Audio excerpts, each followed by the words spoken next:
Snowball, Napoleon, Boxer, Old Major. The animals of Manor Farm want freedom and equality, but it was corrupted by the fight for political power amongst the pigs.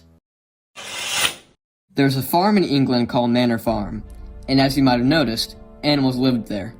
Farmer Jones, who was the farmer, obviously, treated the animals in a way they didn't like. Old Major, who is the old, wise pig, had a dream one night where all animals were equal and weren't being wrongfully controlled. He called all the animals to a meeting to explain his dream.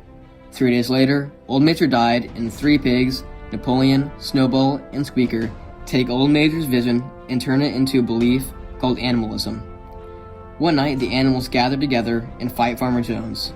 Once the animals win, they rename the farm Animal Farm and want to fulfill Old Major's dream of equality for all animals. The animals thrive for a little bit and even defeat Farmer Jones once again in the Battle of Cowshed when he returned to take back his farm. However, as time goes on, Napoleon and Snowball, who have taken charge, start to disagree on how the farm should be run. Napoleon wanted to take control, so we got a few attack dogs to chase Snowball away from the farm, leaving Napoleon in charge. He claims that pigs should have the highest honor of any animal. Some things go down, and long story short, Napoleon thinks Snowball sabotaged the farm. Because of this, Napoleon reteaches all the animals and makes Snowball seem like a villain, and no animal can say anything otherwise because Napoleon is essentially the supreme leader. He even ends up doing human things, like sleeping in a bed, drinking, and even trading with other farmers around him. All these human things go against the belief of animalism, but Squealer, who is Napoleon's propagandist, is able to convince all the animals that Napoleon is a great leader. Sometime later, the pigs start acting more and more like humans. They wear clothes, walk on 2 legs, and much more. Eventually, animalism and all its principles are reduced to one saying: all animals are equal, but some animals are more equal than others. Did you know that this book is banned? The one I'm holding in my hand is a great read, my favorite book. So why is it banned? Let's take a look. Stop. Book police. Did you know that book is banned? How does a book even get banned? Well, the book mirrors the Russian Revolution and the events leading up to the Soviet Union and the Stalinist era. What do you mean? It's just a group of animals. Take a gander at the animals. Some of them represented the leaders of the Communist Party. For instance, Napoleon represented Joseph Stalin, and Snowball represented Leon Trotsky. Oh, I never noticed that. Who thought it was a big deal, though? Who wanted to ban it? Why did they want to ban it? It's just a book.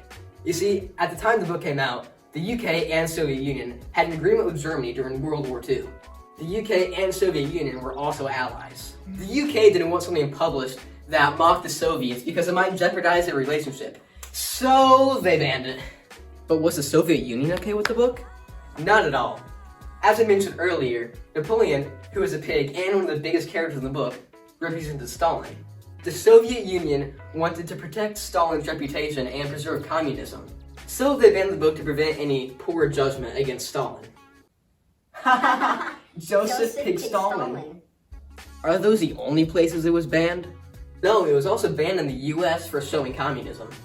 The CIA even funded a movie and changed the plot and ending to alter the message of communism. The UAE also banned the book because talking pigs, alcohol, and other things were against Islamic values. If all these problems happened, how did the book even get published? It wasn't easy for Orwell. He got the book denied 4 times to get it published before it finally went through. Oh, is it still banned? It's been so long. The ban of the Soviet Union was lifted because it doesn't exist anymore.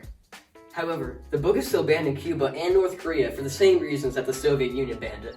It's still banned in the UAE too. And even though US schools teach the book, it's still banned here. I don't think it should be banned. It's just a book, and even if it hints at communism, I don't think it's a big deal.